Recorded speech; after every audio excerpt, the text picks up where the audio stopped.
Assalamualaikum warahmatullahi wabarakatuh. Ketemu lagi bersama Umi Mila dan hari ini saya mau sharing untuk tutorial masuk ke Sispena ban PAUD. Nah, ini cari yang di sininya ban pdm.id.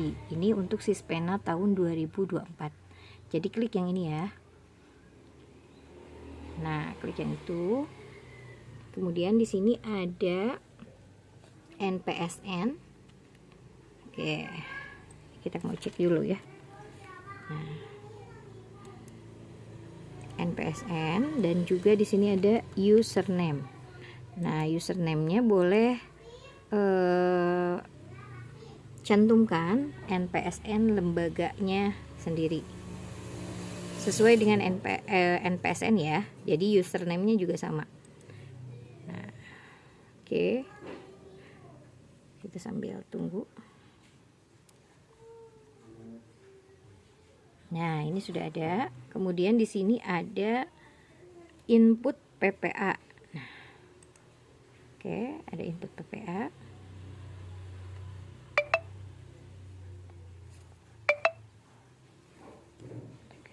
Nggak ada input, bentar. Ya, di sini ada input PPA. Nah, ini akan keluar seperti ini. Ini kalau misalkan sudah hijau ini berarti sudah diisi nih. Nah, kalau biru gini berarti belum diisi, baru diunggah. Nah, untuk mendapatkan contoh format surat permohonan akreditasi bisa di-download di sini. Nah, nanti kalau sudah selesai baru diunggah di sini. Ini juga semuanya harus dalam bentuk PDF. Nih yang kedua, surat izin operasional. Klik dulu yang ini baru diunggah. Ini kebetulan ada yang sudah selesai diunggah.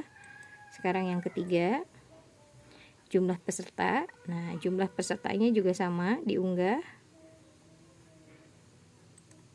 Ini bisa diambil dari Dapodik. Ini sertifikat kompetensi pendidik. Nah, sama diunggah juga di sini.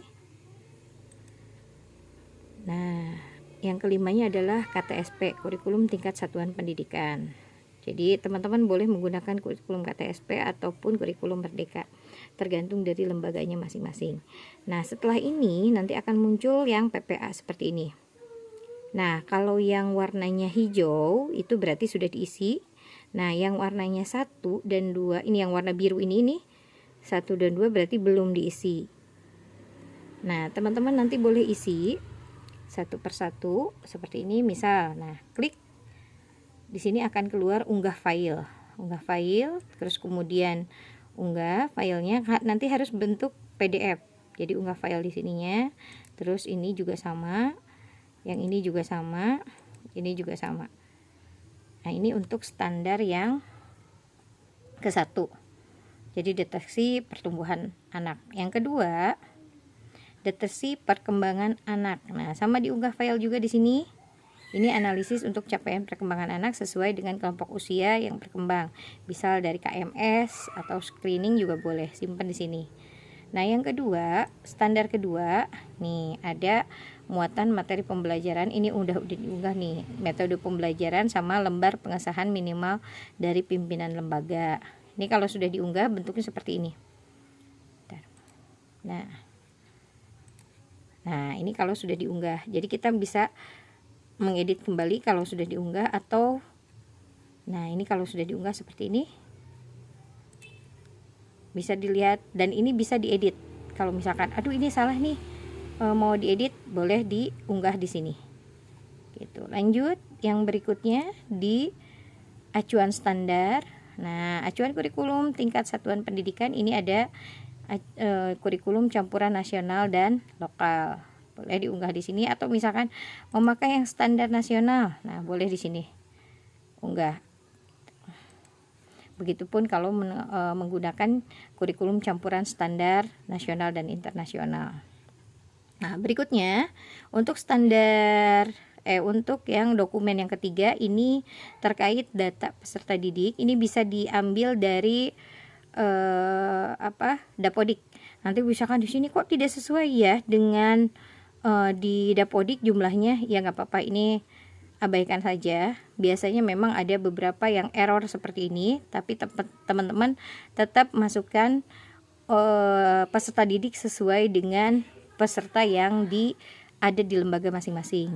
Selanjutnya di poin yang ketiga, nah ini ada dokumen untuk pembelajaran, ada program semester, rencana pelaksanaan pembelajaran mingguan, dan rencana pelaksanaan pembelajaran harian yang terbaru. Ini RPPH, RPPM, program semester. Nah, di yang ketiga, 3.2 ini ada supervisi. Supervisi bisa diunggah di sini. Terus yang ketiga untuk keterlibatan orang tua. Nah, teman-teman boleh diunggah juga di sini. Semuanya harus berbentuk PDF. Yang keempat, yang keempat adalah standar proses. Standar proses itu berupa laporan pertemuan orang tua atau buku penghubung, laporan kegiatan akhir tahun. Nah, ini boleh di sini. Nah, yang ke standar 4. Nah, ini standar 4 ini adalah ijazah-ijazah yang ada di guru lembaga masing-masing. Jadi ijazah dan kalau bisa ada sertifikat pendidiknya juga. Yang selanjutnya adalah tenaga kependidikan. Nah, ini kepala sekolah dan tenaga administrasi sekolah. Oke, di poin 5, nah ini di standar sarana dan prasarana, ini ada balok, segala rupa. Nah, ini kan tinggal diunggah di sini. Nanti harus berupa gambar ya, foto-foto. Nah, ini tinggal dimasukin, diunggah file. Yang kedua juga sama, 512 ini terkait sarana prasarana untuk listrik, air, dan toilet. Sama P3K dan cuci tangan. Ini bisa dilihat di Dapodik ya.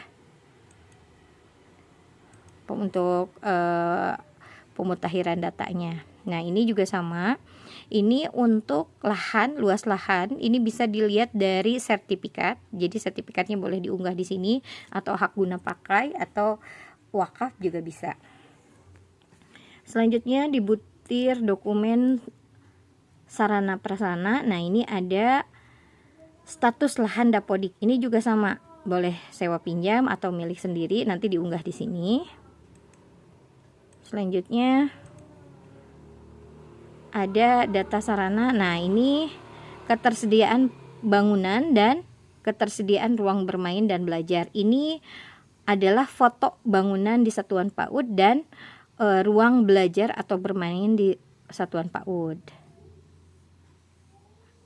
Lanjut berikutnya di dokumen nomor 6. Nah, di dokumen nomor 6 ini ada visi misi dan tujuan satuan pendidikan, rencana kegiatan satuan pendidikan dalam 1 tahun, dan kalender pendidikan tahun berjalan yang dibuat oleh satuan pendidikan. Boleh diupload di dokumen 6.1. Dokumen 6.2 ini ada ketersediaan dokumen perorganisasian. Ini ada struktur organisasi, deskripsi tugas pokok dan fungsi, sama tata tertib pendidik dan tenaga pendidikan. Selanjutnya, nah ini ada SOP untuk penerimaan siswa, pembelajaran, pengembangan kompetensi pendidik dan tenaga kependidikan, pembiayaan, dan pelibatan orang tua. Selanjutnya di standar 7. Standar 7 ini ada biaya investasi, biaya operasional, dan biaya personal. Nah, yang kedua, ini ada administrasi keuangan, catatan pembukuan untuk pemasukan dan pengeluaran, sama laporan keuangan bulanan dan tahunan. Nah, yang terakhir adalah standar untuk penilaian. Ini standar penilaian ini, teman-teman boleh penilaian itu anekdot atau catatan dokumentasi anak-anak, atau bisa berupa observasi yang tentang penilaian otentik, misal checklist, catatan anekdot, hasil karya, dokumentasi, atau bentuk penilaian lainnya. Nah, bisa diunggah di sini ya. Untuk selanjutnya, nah ini untuk standar penilaian. Untuk standar penilaian ini, teman-teman bisa laporan perkembangan hasil anak, hasil penilaian terhadap capaian perkembangan anak pada orang tua didik, misal rapot.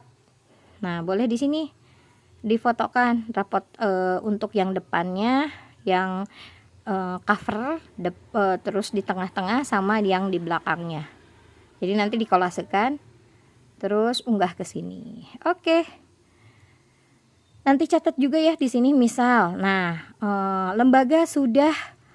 Nah, di sini ya, tulis di sini. Lembaga sudah mengirimkan atau lembaga sudah mengunggah penilaian nilai perkembangan anak atau laporan perkembangan anak. Boleh di sini tulis. Nah, di sini ya, gitu. Baru kirim. Oke, mudah-mudahan bisa bermanfaat ya. Semangat untuk semuanya. Assalamualaikum warahmatullahi wabarakatuh.